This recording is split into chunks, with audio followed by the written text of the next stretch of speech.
I mean, as I told you earlier as well, कि Samajwadi party और शरद पवार साहब की एनसीपी में दोनों पार्टियों की जो जड़ें हैं वो समाजवाद से जुड़ी हुई हैं।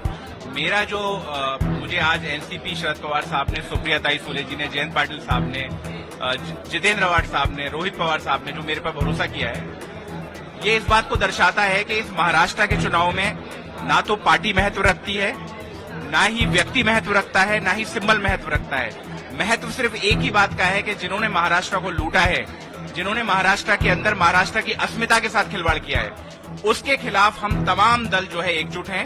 इंडिया अलायंस जब इकट्ठा हुआ था 400 पार वालों को हमने 240 पे घुटने टेकने में मजबूर कर दिया था।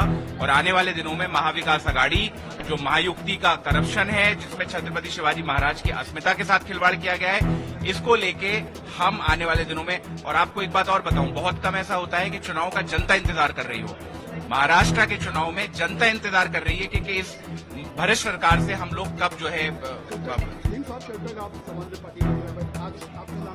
देखिए, मैं आपको बताता हूं कि समाजवादी पार्टी का ऑफिस सेकंड फ्लोर पे है और अभी मैं फर्स्ट फ्लोर पे खड़ा हूं। ज्यादा अंतर नहीं है, मैं आपको यही समझा। आपको मालूम है सेकंड फ्लोर पे समाजवादी का ऑफिस है।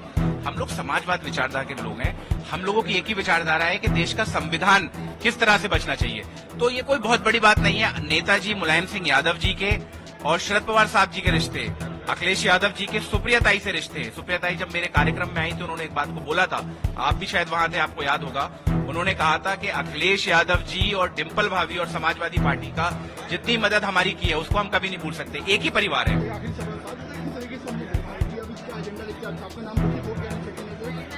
देखिए, 4 एजेंडा हैं। पहला एजेंडा ये है कि आज अणुशक्ति नगर की अगर जो हालात हैं आप उनको देखोगे तो आपको लगेगा ही नहीं कि आप बॉम्बे में हैं। एक रूरल महाराष्ट्र से भी आप हमारे भारत नगर में जाओ, आज भी पानी की व्यवस्था नहीं है पीने के लिए। एक साहब जो यहाँ से विधायक रहे, जिनकी बेटी चुनाव लड़ना चाह रही हैं, उन्होंने 15 सालों में कोई कॉलेज नहीं बनवाया, कोई हॉस्पिटल नहीं बनवाया। आज ड्रग का सेंटर बना के रख दिया गया हमारे चेता कैंप को। हम शिक्षा पे काम करेंगे, स्वास्थ्य पे काम करेंगे, महिला सुरक्षा पे काम करेंगे। मेरे देश भर की जो महिला मित्र थी वो कहती थी बम्बई में जो है सुरक्षित महसूस होता है। आज बदलापुर हो गया। जनता तैयार बैठी है जवाब देने के लिए। मैं एक पढ़ा लिखा Tata institute of social sciences से पीएचडी किया हुआ व्यक्ति हूँ, एमफिल वहां से किया है, छात्र राजनीति की है। मैं अपनी जीवन में जितना मैंने पढ़ाई की है उसको सबको लगा के एक बेहतर अणुशक्ति नगर का वादा करता हूँ।